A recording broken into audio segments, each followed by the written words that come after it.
ఇక వైఎస్ఆర్ కాంగ్రెస్ పార్టీ కథ అయిపోయింది. ఇది మునిగిపోయే నావ, ఇది మూసేసినటువంటి దుకాణము. ఇలా ఎవరికి నచ్చిన పదజాలాన్ని వారు ఉపయోగిస్తున్నారు. నేను స్పష్టంగా చెప్తా ఉన్నా, మాట్లాడిన ప్రతి పెద్ద మనిషికి, షర్మిలమ్మ గారు కూడా మాట్లాడినారు. విజయసాయిరెడ్డి రాజీనామా వలన జగన్మోహన్ రెడ్డి గారి పట్ల నాయకుల విశ్వసనీయత కోల్పోయినాడు అని చెప్పి మాట్లాడింది. ఆ సోదరికి కూడా గౌరవప్రదంగా తెలియజేస్తా ఉన్నా, చెవులు రిక్కరించి వినండి నాయకులారా. విజయసాయిరెడ్డి కానీ మరికొంతమంది జగన్మోహన్ రెడ్డి గారి ద్వారా రాజ్యసభ పదవులను, మంత్రి పదవులను, ఎమ్మెల్యే పదవులను, కౌన్సిల్లో అత్యున్నతమైన పదవులను అనుభవించి పేరును, ప్రఖ్యాతిని, సంపదను అన్నిటినీ అనుభవించి పార్టీ అధికారంలో లేని ఈ సందర్భంలో, నాయకుడు పోరాటం చేస్తూ ఉన్నటువంటి ఈ సందర్భంలో ఆ నాయకుడిని వదిలిపోవడం అన్నది వారి సంస్కారానికే వదిలేస్తాను, వారి కృతజ్ఞతాహీనతకే వదిలేస్తాను. మరి వారు పిరికితనంతో పారిపోతున్నారో, స్వార్థంతో ప్రయోజనాల కోసం పారిపోతున్నారో, నేనేమి మాట్లాడినా మాట్లాడకపోయినా రాష్ట్ర ప్రజలు మాత్రం మాట్లాడుతున్నారు. జగన్మోహన్ రెడ్డి గారికి ద్రోహం చేస్తున్నారు వీళ్ళు, జగన్మోహన్ రెడ్డి గారికి అన్యాయం చేస్తున్నారు వీళ్ళు అని ప్రజలే మాట్లాడుతున్నారు. ఇక తెలుగుదేశం పార్టీ నాయకులకు, షర్మిలమ్మ గారికి, ఆదినారాయణ రెడ్డి గారికి, వీళ్ళందరికీ నేను చెప్పే సమాధానం ఒకటే. ఒక్క విజయసాయి రెడ్డో, లేకపోతే మరొక రాజ్యసభ సభ్యుడు కృష్ణయ్యనో, లేకపోతే మరొక రాజ్యసభ సభ్యుడో రాజీనామా చేసినంత మాత్రాన వైఎస్ఆర్ కాంగ్రెస్ పార్టీ జగన్మోహన్ రెడ్డి గారి పని అయిపోతుందా అని అడుగుతా ఉన్నా. ఒకరో, ఇద్దరో, ముగ్గురో ఎంచుకుంటే ఉడ్డా అంటే నలుగురు. ఒక్క నలుగురు అధైర్యస్తులో, స్వార్థపరులో జగన్ వదిలినంత మాత్రాన జగన్ కోసం ఊపిరి ఉన్నంత వరకు కాదు, ఓపిక ఉన్నంత వరకు కాదు, మరొక జన్మ ఎత్తైనా సరే ఆయన నాయకత్వాన్ని బలపరచాలని చెప్పి కృతనిశ్చయంతో ఉండే నాలాంటి నాయకులు, నాలాంటి కార్యకర్తలు ఈ రాష్ట్రంలో వేలతో ఉన్నారు. వేలతో. మీకు అన్నీ తెలుసు, నేను చెప్పాల్సిన అవసరం కూడా లేదు. జగన్మోహన్ రెడ్డి గారిని విమర్శించేదే ఎవరంటే కదా ఉత్సగారే వాళ్ళే. జగన్ పేరెత్తితే ఉత్సగారే వాళ్ళే జగన్ను విమర్శించేది. జగన్ అంటే విపరీతమైనటువంటి అసూయాగ్రస్తులై శరీరం అంతా అసూయ నింపుకునే వాళ్ళే జగన్ విమర్శించేది. మీకు ఎంత భయం లేకపోతే జగన్మోహన్ రెడ్డి అంటే మీకు నిద్రలో కూడా ఏనుగుకు సింహం వచ్చినట్టు మీకు నిద్రలో కూడా వస్తాడనడానికి ఒక ఉదాహరణ చెప్తా. ఈనాటి స్పీకర్, ఆనాటి ప్రజానాయకుడు అయ్యన్న పాత్రుడు గారు మాట్లాడిన మాటలు ఏంటి? జగన్ ఓడిపోయినాడు రా స్వామి, చచ్చిపోలే అన్నాడు. అంటే అర్థం మీరే అర్థం చేసుకోండి.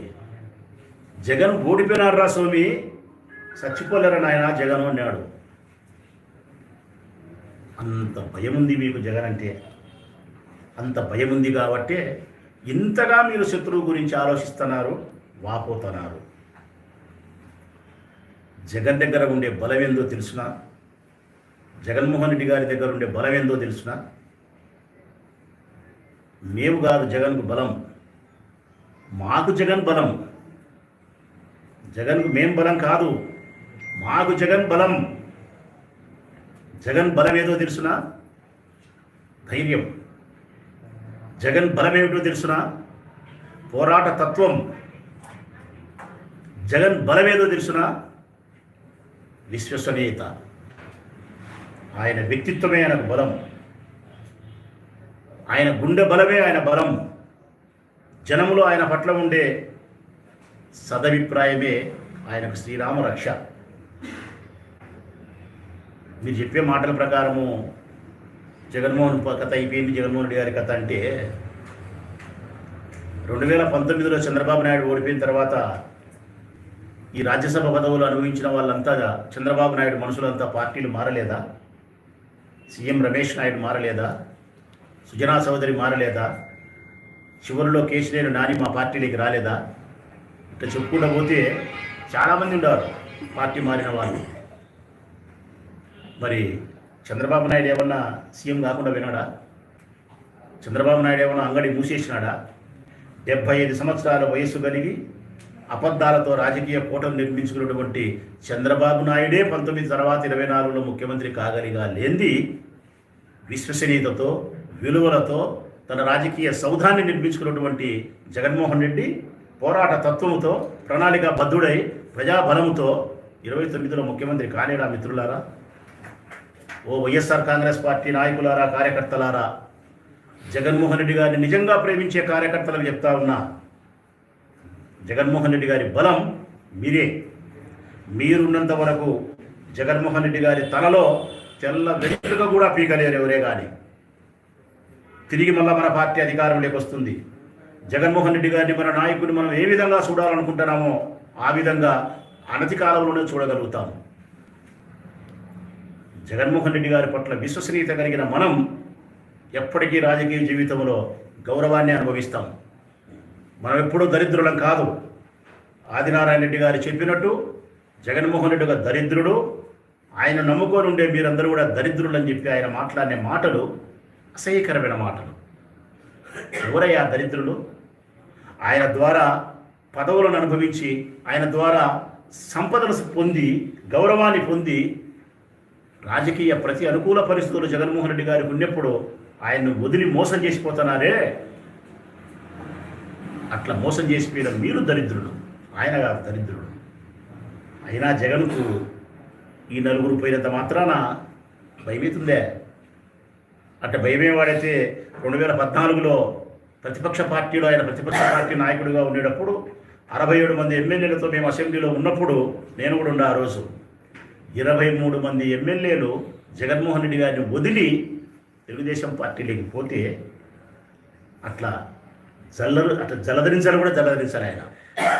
అందులో ఆదినారాయణ రెడ్డి కూడా అన్నాడు, ఆ పక్కకు పోయి మంత్రి అయిన వాడు ఆదినారాయణ రెడ్డి. మరి ఆ రోజు జగన్ కాదనిపోయినటువంటి 23 మందిని చూసి జగన్ భయపడినాడా? 2019లో 23 మందిలో గొట్టిపాటి రవికుమార్ తప్ప ఎవరైనా గెలిచినారా? 22 మంది ఓడిపోయినారు మీరు. అంటే కారణం నైతిక విలువలకు తిలోదకాలు ఇచ్చి జగన్మోహన్ రెడ్డి గారి పట్ల కృతజ్ఞతాహీనతో ప్రవర్తించే ఏ నాయకుడికైనా ప్రజాక్షేత్రంలో, ప్రజాస్వామ్యంలో గుణపాఠం ఆ విధంగానే ఉంటుందన్న సత్యాన్ని ప్రజలు తెలియజేసినారు. ఇప్పుడు చెప్తా ఉన్నా, జగన్మోహన్ రెడ్డి గారి అధికారంలో లేని ఈ సందర్భంలో ఆయనకు ఎవరైతే మోసం చేస్తారో, ఎవరైతే కృతజ్ఞతాహీనతతో ప్రవర్తిస్తారో వాళ్ళందరికీ రాజకీయ భవిష్యత్ ప్రజాక్షేత్రంలో ఉండదు. ఇది సత్యం. షర్మిలమ్మ గారు మాట్లాడుతున్నారు, విజయసాయిరెడ్డి రాజీనామా చేయడం వలన ఆంతర్యం ఏంటంటే జగన్మోహన్ రెడ్డి గారి పట్ల విశ్వసనీయత పోయింది అని. మరి మా విశ్వసనీయత ఏమైందమ్మా? కొన్ని వందల మంది ఉన్నాం మేము, ప్రజా నాయకులం, ఎమ్మెల్యేలుగా, ఎమ్మెల్సీలుగా, ఎంపీలుగా పనిచేసినటువంటి మేము కొన్ని వందల మంది ఉన్నాం. ఎంపీటీసీలు, జెడ్పీటీసీలు, సర్పంచులు, జిల్లా పరిషత్ చైర్మన్లు, మండలాధ్యక్షులు, మున్సిపల్ చైర్మన్లు, మేయర్లు వేల మంది ఉన్నారు జగన్మోహన్ రెడ్డి ప్రేమించేవారు. మరి మా అందరి విశ్వసనీయత ఏమైనట్టు? ఒక్క విజయసాయి రెడ్డో మరొక రాజ్యసభ సభ్యుడు కృష్ణయ్యనో మారుతానే మొత్తం రాష్ట్రంలో ఉండే వైఎస్ఆర్ కాంగ్రెస్ పార్టీ నాయకులందరికీ ఆయన పట్ల విశ్వసనీయత పోయిందని చెప్పి మీరు మాట్లాడితే ఇది అర్థం పర్థం ఉండే మాటల? వైఎస్ఆర్ కాంగ్రెస్ పార్టీ నాయకులకు, కార్యకర్తలకు స్పష్టంగా చెప్తా ఉన్నా నేను, ఎవ్వరే కానీ అధైర్యపడాల్సిన అవసరం లేదు, ఎవ్వరే కానీ భీతి చెందాల్సిన అవసరం లేదు. జగన్మోహన్ రెడ్డి గారు సమర్థవంతుడైనటువంటి నాయకుడు, పార్టీని, పార్టీ శ్రేణులను చక్కగా ముందుకు నడిపించగలిగినటువంటి ధీరుడు, యోధుడు, చక్కటి ప్రణాళికాబద్ధుడై పోరాట తత్వముతో ప్రజాబలాన్ని కూడగట్టుకొని మనలందరినీ విజయ తీరానికి చేర్చగలిగినటువంటి సమర్థవంతమైనటువంటి నాయకుడు. జగన్ను నమ్మిన మనం ఎప్పటికీ ప్రజాక్షేత్రంలో గౌరవంగా ఉంటాం. జగన్ను విస్మరించినటువంటి ఏ నాయకుడైనా కూడా ప్రజాక్షేత్రంలో పాతాళ లోకానికి పడిపోవడం గ్యారెంటీ.